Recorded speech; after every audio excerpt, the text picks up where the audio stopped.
Kinilala ang bayan ng Binmaley matapos nitong matanggap ang Silver Seal of Protection, isang patunay na maayos at ligtas na napangangalagaan ng mga pag-aari at yaman ng munisipalidad. Sa panayam, binigyang diin ni Mayor Pedro Merera III na ang Silver Seal of Protection ay nagsisilbing indikasyon na nananatiling maayos at nasa tamang direksyon ang pamamahala sa assets at pondo ng bayan. Iginiit niya na inuuna ng lokal na pamahalaan ang interes ng mamamayan at tinitiyak na lahat ng gastusin at paggalaw ng pondo ay dumadaan sa wastong proseso.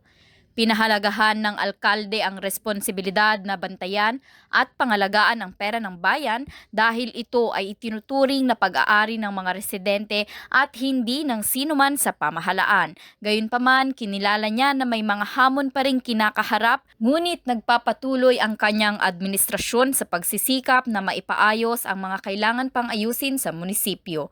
Inilahad din ni Mayor Merera na nagpapatuloy ang paghahatid ng serbisyo sa kabila ng kakulangan ng kooperasyon mula sa ilang barangay officials. Tiniyak niyang patuloy ang pagkilos ng pamahalaang lokal upang maibigay ang nararapat na serbisyo para sa kapakanan ng mga taga-Binmaley. Iloilo Convention Center, Mega World Boulevard, Iloilo. Ito yung Silver Seal of Protection. Ibig sabihin yan, sa mga assets ng ating mga dito sa munisipyo, naka-intact lahat yun. Gusto kong magiging maayos lahat dahil unang-una pagmamayari ng taong bayan.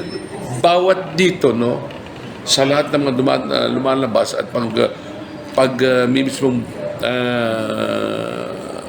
lahat ng mga bagay na paggagastos ng ating munisipyo, I'll see to it na napupunta sa tama.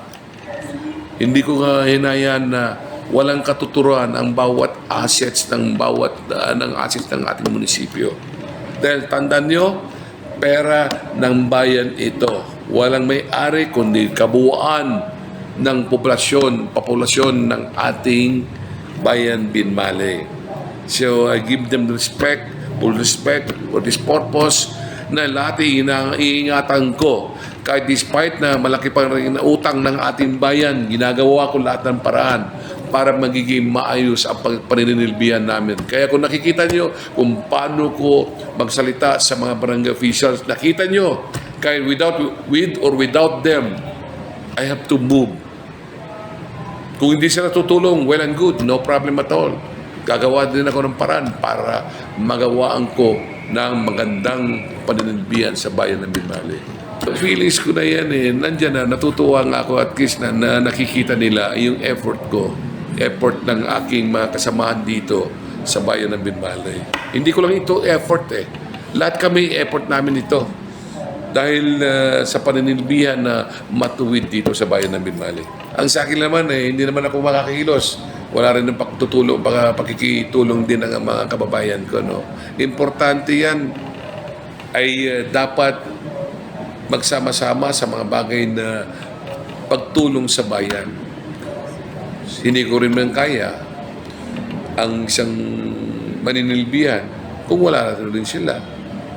Kaya dapat para maayos, masaya at magiging produktibo ang isang bayan, kami ay dapat magsama-sama. Samantala, nagpahayag naman ng pasasalamat ang alkalde sa tiwala ng kanyang mga kababayan at binigyang diin na ang pagkamit ng Silver Seal of Protection ay bunga ng sama-samang pagsisikap ng pamahalaang bayan at ng mga mamamayan, lalo na sa pagpapanatili ng katapatan at integridad sa pamamahala. Sa pagkilalang ito, lalo pang tumitibay ang paninindigan ng Binmaley para sa patuloy na mabuting pamamahala at responsableng paggamit ng yaman ng bayan. Para sa Zona Libre, Patrol numero 2, Bomba Jaira Anca, nag-uulat. This is Bomba Radio Philippines, the #1 and most trusted source of news and information. Basta Radio, Bombo!